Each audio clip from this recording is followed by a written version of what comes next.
గత 3 రోజులుగా పాకాల మండలం పుల్లవాళ్ల పరిసర ప్రాంతాల్లో సంచరిస్తున్న ఏనుగుల గుంపు మళ్ళీ ఈరోజు ఉదయం అంటే సోమవారం ఉదయం పుల్చల మండలంలోకి ప్రవేశించిందని అటవీ శాఖ అధికారులు పేర్కొంటున్నారు.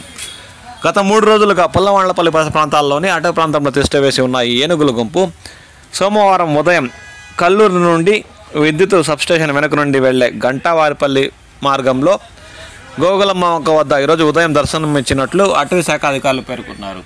కాబట్టి రైతులు కానీ ప్రజలు కానీ కల్లూరు నుండి గంటావారిపల్లికి వెళ్లే దారిలో ఉన్న అటవీ ప్రాంతంలో పలు జాగ్రత్తలు తీసుకొని రాకపోకలు సాగించాలని ఈ సందర్భంగా అటవీ శాఖ అధికారులు పేర్కొన్నారు. లేదంటే ప్రమాదాలు సంభవించే అవకాశం ఉందని వారు అన్నారు.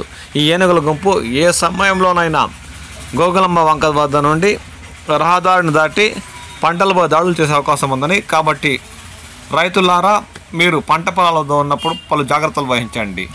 మీకు ఏనుగుల జడ కనిపించిన వెంటనే తక్షణం అటవీ శాఖ అధికారులకు సమాచారం ఇవ్వండి. తస్మాత్ జాగ్రత్త.